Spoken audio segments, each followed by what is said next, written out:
He recently filled in as the host of the Rich Eisen Show and did an awesome job. I checked that out. So he was great filling in for Rich while he was at the Olympics. And he is a broadcaster, producer, writer. We welcome back Ben Lyons onto Hoopsology. How's it going, Ben? Oh, thank you so much. The check cleared that I sent in the mail with that kind intro. So, no, I appreciate you guys having me. What's going on? Nothing much. And I think since the last year we talked, a lot of things have changed this in the overall sports landscape, basketball. Yeah, the Knicks are good. The Knicks aren't That's a joke. true. Change. We're in a different space-time continuum. Congratulations. Right? So since you brought it up, let's talk about the Knicks. What do you think in terms of, them going from like the kind of the doghouse to a little bit of the, not quite the penthouse, but working their way there? What are your kind of expectations for this season for them?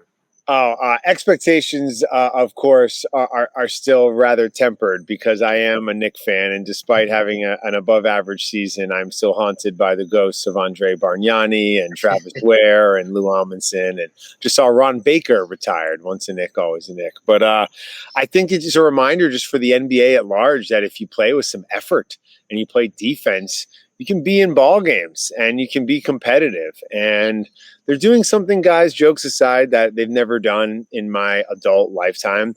They're having some player development. The last player the Knicks drafted and then re-signed was Charlie Ward.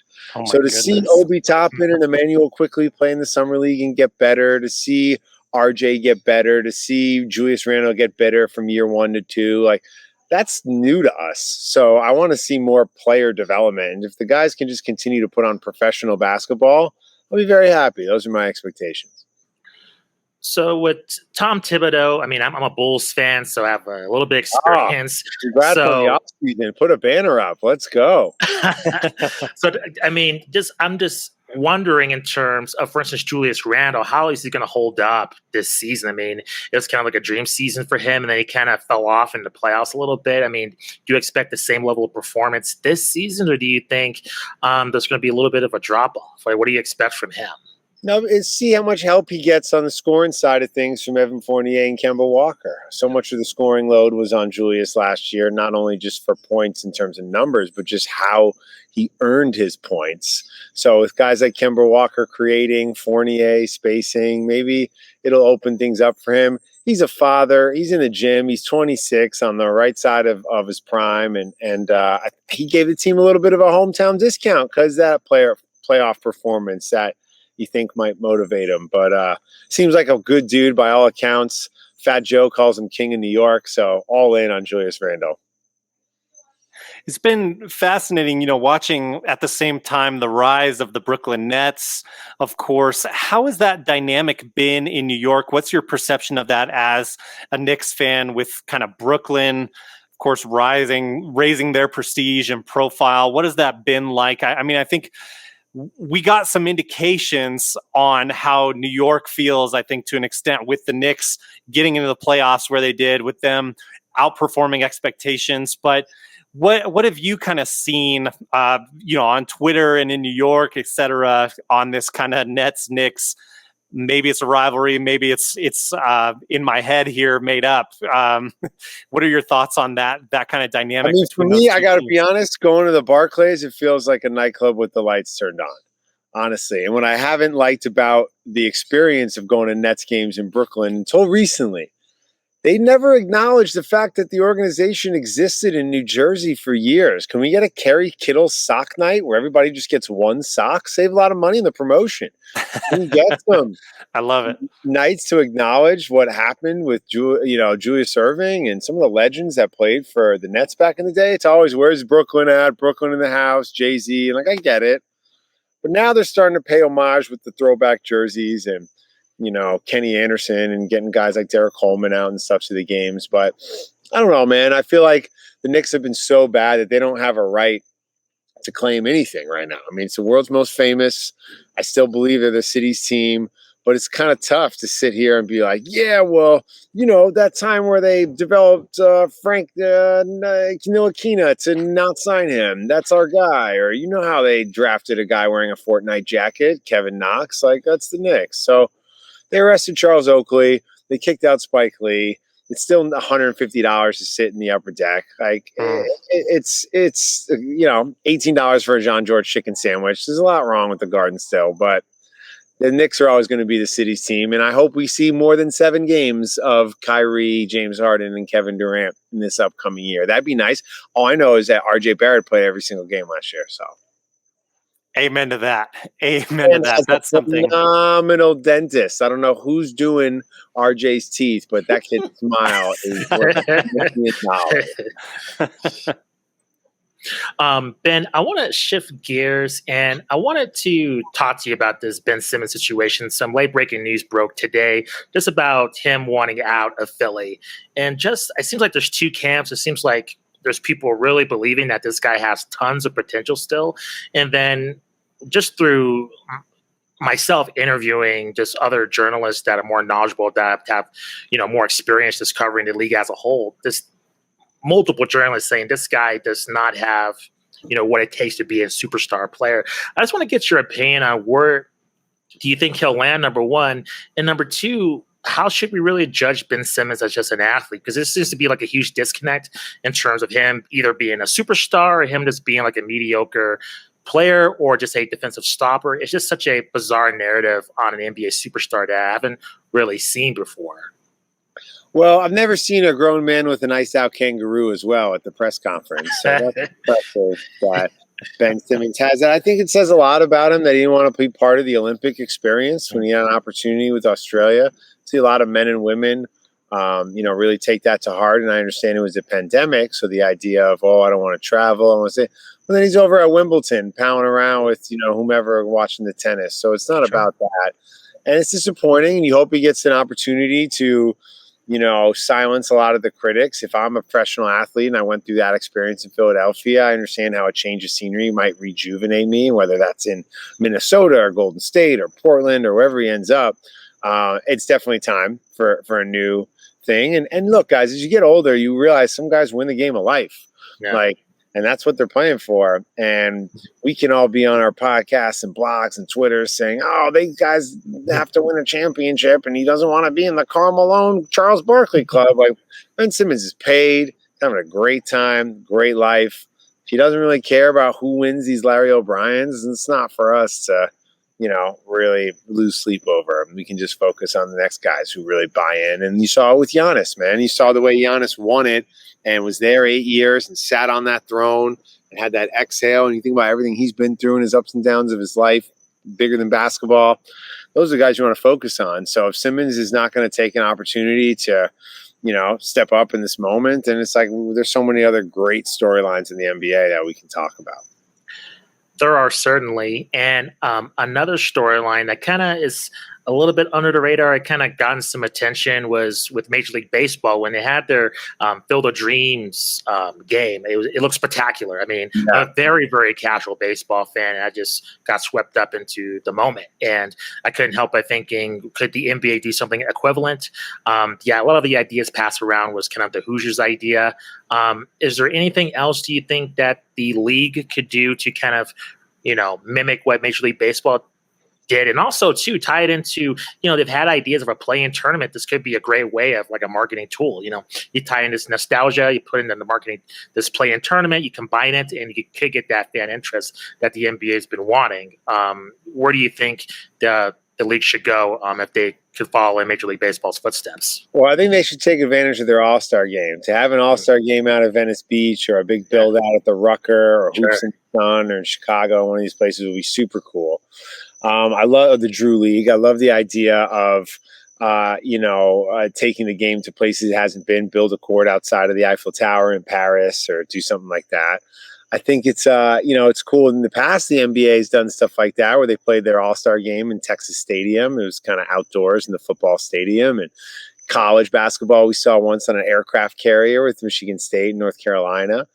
But I think what Major League Baseball was able to do was to get people to care about a regular season game, not an all-star game, not an exhibition game, but just a Tuesday night in July, White Sox and Yankees, which if it wasn't out in the corn, would not have pulled the number. Obviously it did on Fox. It had been the moment across social.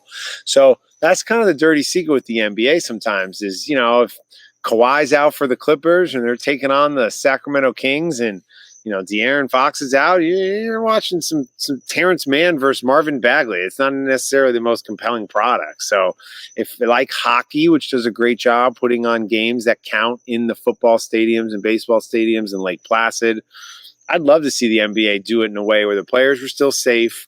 They're not playing on the blacktop. They're playing on wood, but they build out a court. And I think they totally should do it. It'd be great. What's your sense of, along these lines, the urgency that the NBA has or doesn't have to make moves like this? I mean, in the past, certainly the NBA has been very progressive with trying new things. I mean, we've seen even things like that Justin and I personally didn't like the team slam dunk competitions and stuff like that. But I appreciate the effort and the experimentation, certainly. How do you think there's a sense of desperation with maybe like finals ratings being down a little bit, things like that, to generate interest in the regular season?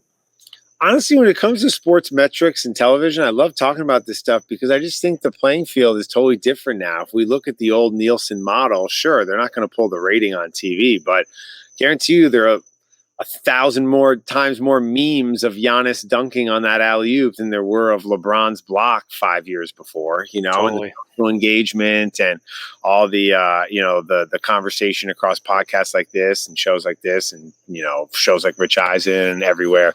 Just people are talking. It's the zeitgeist. MTV, the NBA is the new MTV. I think they continue to focus on growing the women's game. The WNBA is popping, and the more men can be a part of it and lean in, I think it'll help all, basketball leagues, and continuing to grow the game globally. They're going to have a really interesting next 5-year run here in the NBA where you've got Luka, Giannis, Jokic, you've got these great international stars. How are they going to be able to drive the storylines to engage fans domestically here? But with the player mobility, there's always interest. You mentioned you're in Chicago. Got me all fired up. You got DeRozan now, Vucevic. If sometimes you put on an NBA game from like 3 years ago, it looks like you're watching a glitch in the Matrix. It's crazy how fast the turnover is. So that will always drive some interest. But those rivalries of Knicks Pacers and Pistons Bulls and Sixers Celtics, those are kind of done right now, as long as these guys are always switching teams. It's not that they're buddy-buddy. It's just that they switch teams every year. You brought up like the changing landscape of sports media, and to that point, I kind of want to get your opinion on the whole ESPN situation with Rachel Nichols and Maria Taylor, and not necessarily what you think of that entire conflict, but why do you think it blew up to such a massive story? I mean, it left the national news, right? Yeah. It was like, I don't know, it seemed like a sports media story, and especially we're in a pandemic and there's a lot of other like crisis going on. I mean, there's smoke outside my house in terms I can barely see the mountains. So there's other serious stuff to discuss besides personnel changes at ESPN. So it's just such a bizarre thing. Do you have any idea why it blew up to such a massive story? No, I'll tell you firsthand why it blew up from my experiences. The media companies I've had the privilege of working at over the years, there's been a department specifically dedicated to nurturing and supporting on-air talent as you navigate through these huge media companies. When I was at the E! Channel, I was very fortunate. There's a woman named Jen Danska there and a guy named Barry Nugent really took me under my wing when I already had the job of just, here's how we use you. Here's how you can grow. Here's how you can take on new challenges. Here's how you can not get overworked. It's a blurry line sometimes with talent of how much they want to work, how much power they have, can get away with stuff or be supported or overworked. Same thing at Turner, an incredible team at Turner that really supports talent and puts them in the best position to win, make sure they're comfortable and can do their thing. ESPN doesn't have that. They kind of just have you figure it out as you go along. And that's why you see talent running all over the place there. That's why you see a lot of their top talent leave. Dan Lebatard, Jamel Hill, Kerry Champion, Colin Cowherd, now Rachel Nichols, Maria Taylor. Like the list goes on of ESPN, Salema Masakela, my dear friend and mentor. Like there's so many super talented people that for whatever reason can't find their footing there, and they just move on and get somebody cheaper. So it's a great stepping stone and opportunity, and it's a great access to the world of sports, and it's also not for everyone. And I think that kind of works itself out over time. Rachel had left, don't forget, over the years. Beetle left came back, So I just don't think they have that department underneath the hood that can really support talent to do the best of their abilities. Do you think that they'll suffer the consequences of that eventually, or do you think as long as they have the sports rights of every professional league, it doesn't matter? As long as they have game rights and they get the NBA and it's a buzzer beater and they go right to SVP and he's there live on the court with RJ Barrett and that $1 million smile and he's just a winner in the Garden over Zion, who then realizes, man, maybe I should come to the Garden. We've got the Zion sweatshirt here today because we're like seeding it into like an Inception style, putting it out there into the world that this man is going to come. If you were the New York Knicks and you sat down with Zion Williamson, would you say to them this? You'd say, hey, would you like to be the biggest athlete who's ever walked the face of Earth? Because you could do that if you come to New York and win a championship. That's a pretty good sales pitch. Right.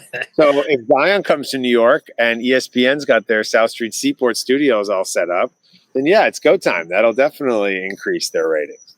Oh my gosh, Stephen A. Smith would live in Madison Square Garden. I don't think he would ever leave if Zion played for the Knicks. Covering the Academy Awards with Stephen A. Smith is one of the weirdest things I've ever got to do in my entire life.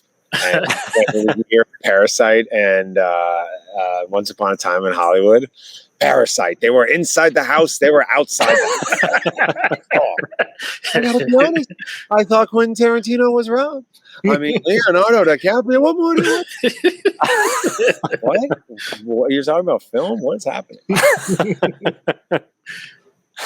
I have to ask, what was that like? Is he on all the time like that? I mean, is that...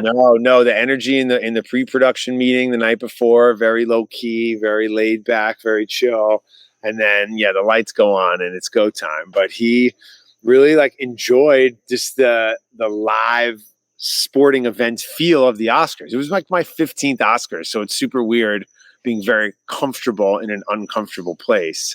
And it was his first time, so you know what to expect. And to treat it like it's a live sporting event and you're doing post-game analysis after, an NBA finals, that's kind of the way he approached it. And it was definitely one of those moments that I will put in my back pocket and hopefully tell the grandkids when I'm 95 one day. Awesome. I have to ask, while we're kind of, hashing it out about some sports media topics, what is that process like when you are filling in on a show like the Rich Eisen Show? What is your mindset in terms of preparation? I mean, obviously you're a very experienced host and professional, great at what you do.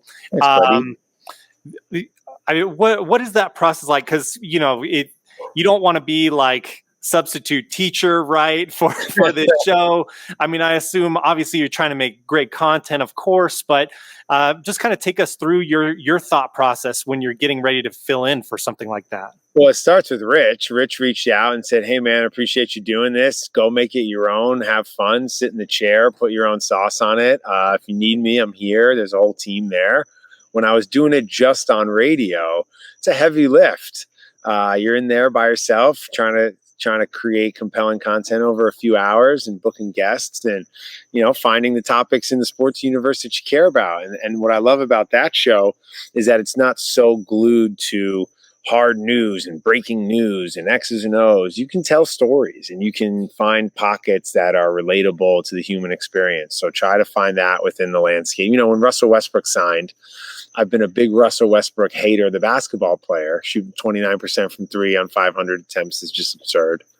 But I used an opportunity on the Eisen Show just to talk game of life. Kid from, Long Beach whose best friend died and they had dreams of going to UCLA. He finally does. And then he comes back home to Los Angeles where he's building a school and chance to win a title. I got the amazing game of life stuff. And I think Rich, because of, again, it starts with him. He's been around. He's a family guy. He's seen ups and downs. You can kind of tap into some of that stuff. And you just got to be yourself at the end of the day, bro. Like I remember early on, someone told me, like, if you have to do 3 hours in NASCAR, don't pretend like you grew up watching Richard Petty and you just be like, right. Yeah, I don't know what this is. What? I covered the movie Cars once in North Carolina Speedway, and that's about it. You just got to lean into the fact you don't know it and then learn with the audience and find ways to just authentically be yourself. So it was a great time in the sports calendar, which helped. The NBA Finals, the Olympics, training camps open, NBA, MLB All-Star, WNBA going. So there's a lot to get into. But yeah, Rich Eisen is one of the nicest people I've ever met, just outside of this hustle. And to have that support, it really honestly starts with that. Awesome. Ben, I got a question for you. Did you check out the Kevin Durant, Draymond Green interview? Yeah, That sit down. What it was like when they used to send me at the E Channel to go interview Gwyneth Paltrow and ask her about her workout. what did you first make of the interview, and do you think it could be kind of like a dangerous trend in terms of like the athletes kind of controlling their own narrative? Just listening to kind of other podcasts dissect that interview, it seems like they're kind of skewing the truth to fit their own narrative, but at the same time they were there, they experienced it, so it's kind of like two sides of the coin. So to me, just listening to the interview itself and then kind of listening to reporters actually cover that situation, it was I was a little bit confused. What did you make of that interview? One, I was frustrated because Draymond Green, when he retires, is going to take all our jobs. He's laying the groundwork for a media career at Turner that's coming in the next 3 to 5 potentially.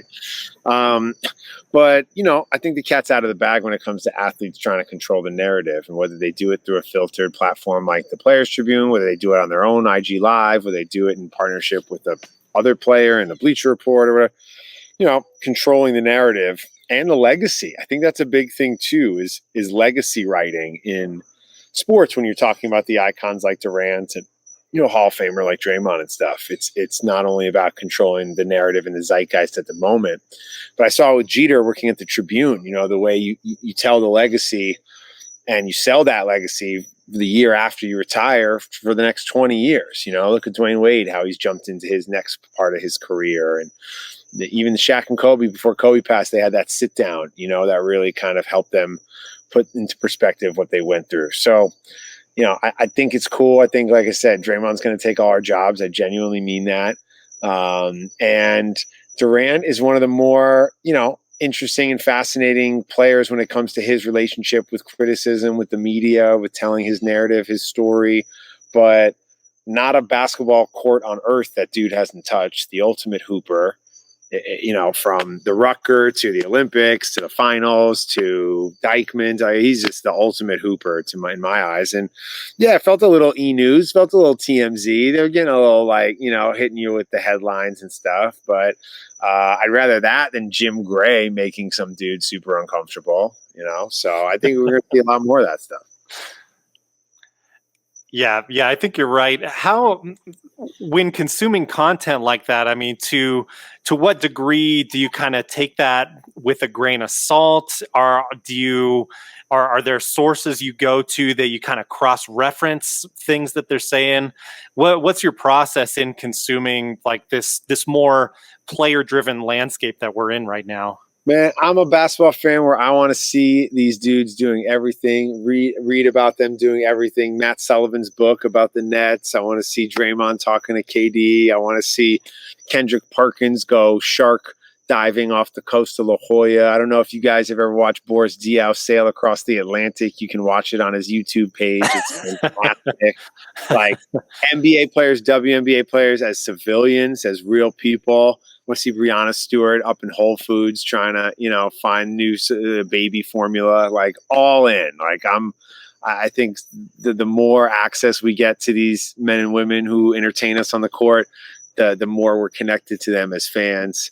I'm good buddies with Langston Galloway, who's on the Suns. Once a Knick, always a Knick, and to have access to him during the NBA Finals and talk to him and see photos and texts, and he even step on the court during the actual games, but he was part of it, and just seeing his fashion, and he launched a shoe line during it, and how his wife was at the games. It's so cool in the game of life stuff, undrafted, and now he's in part of the finals.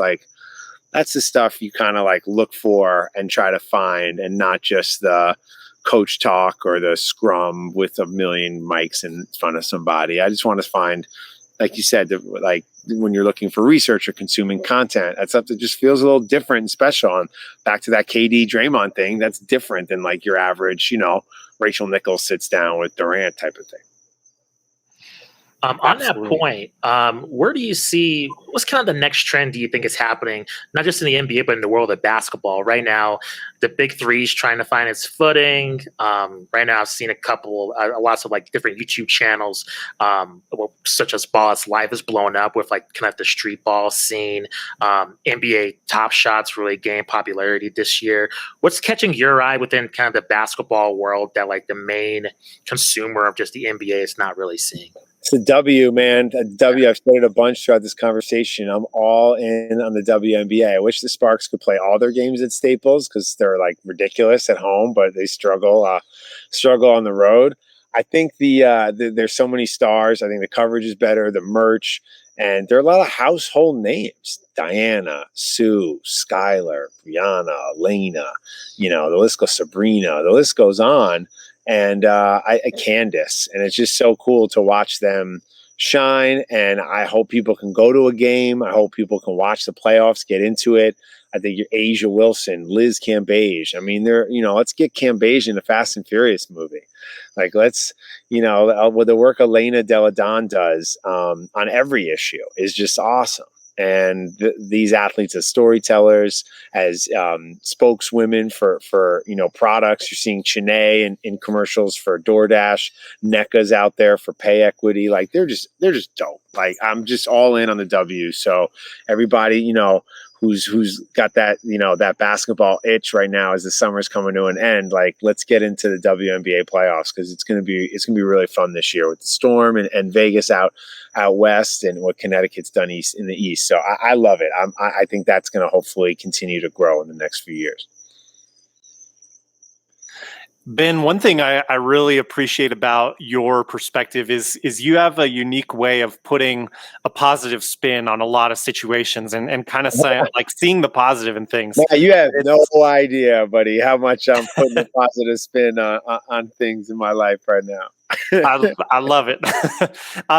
So I guess, one of the stereotypical things that we always hear, and I'm going to ask you the opposite side of this, is that social media is draining on these athletes. Social media is draining on us. And yes, there are some negatives that we all know about and can acknowledge. But what are some of the things that you've seen with like maybe the athletes specifically, maybe other people in media that you really enjoy and maybe don't get talked about enough in terms of interactions that you see on social media, getting away from the obvious trolls and things like that? Yeah. What's some of the light that you see on Twitter and other places? Great question, man. You're absolutely right. It's easy to go down the rabbit hole and feel anxious or depressed or frustrated or waste a lot of time. But when we saw the women in the NCAA tournament last spring, show the resources that they were given to train and to practice in their bubble, as opposed to that of the men, they were able to use social media to show and to bring fans behind the curtain and say, hey, this isn't right. And then that got changed. And then that's not going to happen again. So I thought that was a tremendous moment of holding the system accountable and holding institutions accountable. I love that. I love seeing the image of young Black fathers. This is representation in media can create aspiration and inspiration, and to see these men showcase their kids and their families and have them feel a real part of their journeys, I think is tremendously inspiring and important. And you see that across social with Chris Paul and Steph and LeBron and these guys. It's not by accident that the guys who I think are crushing in the NBA right now, for the most part, they got families, they got kids, they got stuff going on off the court. And if you can showcase those interests and use social media to, project some type of, insight into your life that's one of stability and worldliness and curiosity, I think those are things to celebrate on social, as opposed to like, maybe the MTV Cribs generation of past that wanted to show us all the shoes and the cars and everything else. So I think when you see these men and women just being engaged citizens in the world, passionate about what's happening in their community, I think it's fantastic. Yeah, I think it is somewhat of a little bit of a paradigm shift in terms of how specifically the NBA is very relatable, WNBA and the NBA. I think just basketball culture overall compared to other sports, and this makes it more of a personal connection when you actually see them on the court. So I totally agree. I love the social media stuff's fun. I love Hoodie Mello. I love Mello. Like, I love his Monday Q&As on What's in Your Glass, his weekly wine newsletter and show. Like, all in on that stuff for sure. But the fact that you're seeing guys build schools. I was just out in Detroit with Jalen Rose for the Jalen Rose Leadership Academy, and just to see how they're able to use social media to get support from people from around the world to build this school in Detroit is tremendous. And I think also then connects fans to the game and to the teams that in a much more impactful way. I love sitting and watching with my wife and being like, oh yeah, see that guy? He's taking on the president of Turkey. Or see that guy? He just raised $1,000 for meals of this for every 3-pointer he hits. Like, I love that kind of stuff. And I think you're going to see more of that in the game too. Well, Ben, thank you very much for coming on to the show. Please let our listeners and viewers know where they can find you on social media, and then anything else you're working on this year as well. I appreciate it, man. Voting interest is often cyclical. Everybody gets hyped up for the general election, but doing a lot of work with Rock the Vote. Pay attention to your local elections. Pay attention to what your favorite WNBA and NBA players are doing in your community when it comes to voting. Rockthevote.org is the spot where you can make sure you're just registered, and always check up on your status, because they'll try and do everything in the book to get you rezoned or redistrict or make it so you don't have the right stuff. So that's important to me, and using basketball as a way to inspire people to go out there and vote. But I can't thank you guys for rescheduling. I'm sorry about the Hollywood nonsense last week. I did some other podcasts. I thought it was this show, but this show came through with the research and the great hoop talk. And you guys keep doing your thing, man. I really appreciate you taking the time. Appreciate you, Ben. Thank you very much for coming on. And I'm not even joking. Find me RJ Barrett's dentist. I'm getting a little older. I drink wine, coffee. I could use a whitening. RJ Barrett has phenomenal teeth, and I don't know who's doing his teeth on the Upper West Side of Manhattan. Got to find out. Put out an SOS for his dentist ASAP. You guys be well, all right? Enjoy the season. We'll talk soon. You too. Thanks, Ben. Thank you.